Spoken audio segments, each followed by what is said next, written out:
Les vraies voix Sud Radio, ça fait du clic sur les réseaux sociaux. Et visiblement, on n'en a pas fini avec la réforme des retraites. Félix Mathieu, à en croire le top tendance sur Twitter. Oui, pas de motion de censure à l'Assemblée hier, mais en tête des hashtags, l'expression la plus utilisée ce soir sur le réseau social, c'est la suivante: censure populaire. Expression lancée notamment par la France Insoumise, comme ici la présidente de son groupe à l'Assemblée nationale, Mathilde Panot. Vous céderez, car nous serons nombreux jeudi pour la censure populaire, et toujours plus nombreux encore.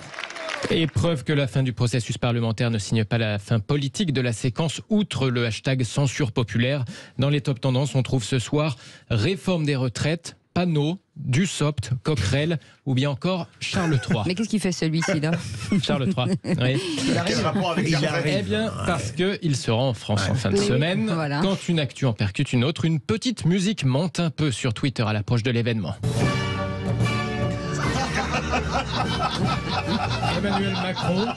Le roi danse. Emmanuel Macron va accueillir le roi Charles III à Versailles pour un dîner fastueux. Certes, tout cela était prévu de longue date, mais un timing très malvenu, écrit par exemple un militant PS sur Twitter.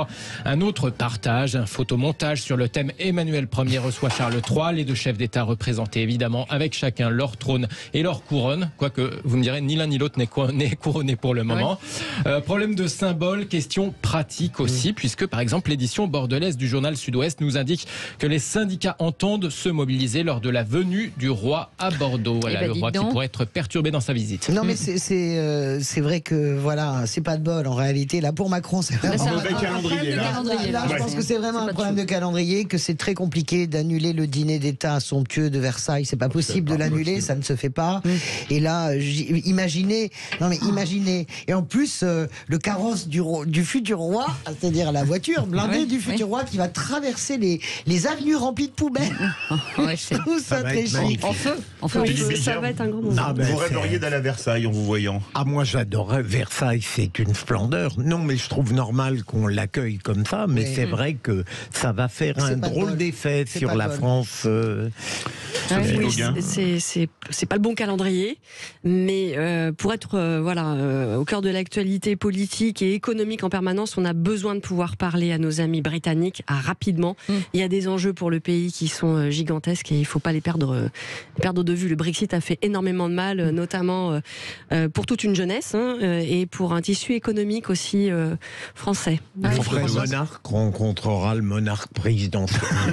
Donc, il y a quand même un truc qui est très bien avec Charles, c'est que d'abord il est vraiment francophile. Moi, on l'avait rencontré à l'époque de la COP 21. Il est un véritable amoureux de la France. Il parle un français absolument parfait, comme beaucoup de membres de la famille royale britannique en plus.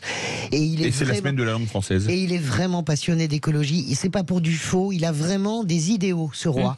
La reine était sublime, je la mets au-dessus. Mais voilà. Donc, écoutez, mais quand même là, je dis pas de bol pour Macron, parce que vraiment les images, ça va être quelque chose. Vous savez, Cécile, j'ai une vision. Depuis que Philippe Bilger a dit qu'il rêverait d'aller à Versailles, je l'imagine avec une perruque, un peu comme Louis XIV, avec une redingote dorée, et je l'imagine dans Versailles. Lully et Molière. En train de danser avec Lully. Je le vois, je le vois comme ça.